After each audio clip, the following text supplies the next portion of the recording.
ইপিএফএল মানে Urkhao promote private limited Urkhao promote private limited সেইটোৱে কাকো না খুদে ৰাউনাবো সোঙা বিচৰ আজি আমাৰ ইয়াত অল্টাৰনেটিভ পাৰ্টি অফ বড়োলেণ্ড যেটো আমাৰ নতুন পাৰ্টি সেই পাৰ্টিৰ মুছলপুৰ ডিষ্ট্ৰিক্ট কমিটিটো ফৰ্ম কৰা হৈছে 4টা ব্লকৰ ৰাইজৰ উপস্থিতিত খুব ভালকে কমিটিটো গঠন কৰা হৈ গ'ল আৰু আজি 45 জনীয়া কৰিছে আৰু এইটো এক্সটেন্ড কৰা হ'ব হয়তো বিটিসি ইলেকশনলৈ বেছি দিন নাই 4 মাহ সময় আছে আপোনালোকৰ প্ৰস্তুতি কেনেদৰে আগবাঢ়িছে যদি নতুন দল প্ৰস্তুতিটো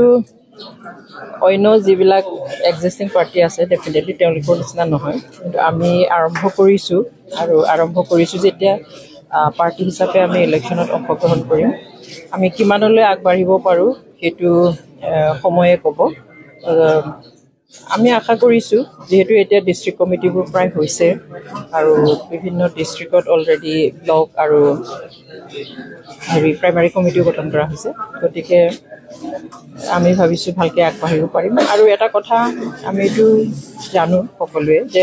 সিদিনাখন আমি পাৰ্টিটো গঠন কৰিছোঁ ডিক্লেয়াৰ কৰিছোঁ বহুত মানুহ সিদিনাখনেই সিদ্ধান্ত লৈ পেলাইছে আৰু সেইকাৰণে এতিয়া আমি যাবহে পৰা নাই মানুহৰ ওচৰত জইনিং প্ৰগ্ৰাম আমি কণ্ডাক্ট কৰিব পৰা নাই আমি ডিষ্ট্ৰিক্ট কমিটিবিলাক সম্পূৰ্ণ হোৱাৰ পিছত জইনিং প্ৰগ্ৰাম ল'ম বুলি ভাবিছোঁ 2-এটা সৰু সুৰা জইনিং প্ৰগ্ৰাম হৈছে কিন্তু ডাঙৰকৈ যিবিলাক মানে কৰিবলৈ আমি বিচাৰিছোঁ বা ৰাইজে ৰখি আছে সেইখিনি আমি এতিয়া সুযোগ দিব পৰা নাই আৰু হৈ যাব বুলি আমি ভাবোঁ ইমানটা সমস্যাসমূহলৈ পাৰ্টি দিব কাৰোবাৰ লগত এলায়েন্স হ'ব নেকি কিমানটা সমস্যা দিব সেইটো আমি এতিয়াই ডিচাইড কৰা নাই এইটো খুব আৰ্লি আমাৰ কাৰণে আৰু যি সিদ্ধান্ত হ'ব সকলো আমাৰ কেবিনেটত সিদ্ধান্ত হ'ব গতিকে সেইটো আমি আজিয়ে কৈ দিব নোৱাৰিম আৰু এলায়েন্সটোতো এনেই এলায়েন্স গোটেই ৱৰ্ল্ডতে এলায়েন্সতেই চলে পলিটিক্স কাৰ লগত হ'ব নহ'ব বা হ'বনে নহ'ব সেই বিষয়ে আমি এতিয়ালৈকে আলোচনা কৰিম সময় বহুত আছে সেইটো কাৰণে আমি নিজৰ ষ্ট্ৰাকচাৰখিনি কমপ্লিট কৰি ল'ম কাৰণে বিজেপিৰ আগ্ৰাসন বাঢ়িছে যথেষ্ট তেওঁলোকে সাংগঠনিক সবল কৰিছে আপোনালোকে কিবা প্ৰত্যাহ্বানৰ সন্মুখীন হ'ব নেকি আমি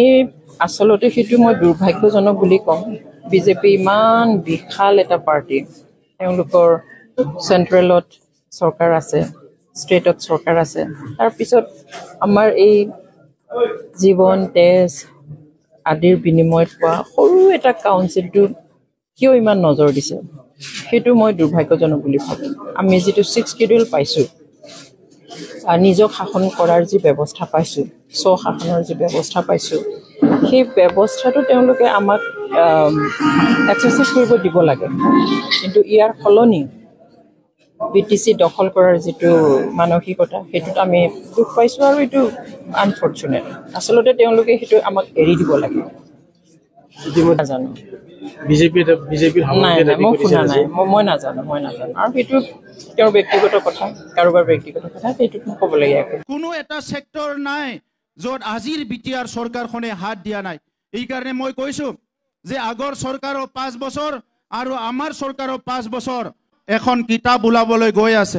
আগৰ চৰকাৰৰ 17 বছৰ আৰু আমাৰ 5 বছৰ আমি এখন কিতাপ ওলাবলৈ গৈ আছোঁ ভিচিডিচিত 420 জন ভলেণ্টিয়াৰ আমি চৰকাৰে নিয়োগ কৰিবলৈ গৈ আছোঁ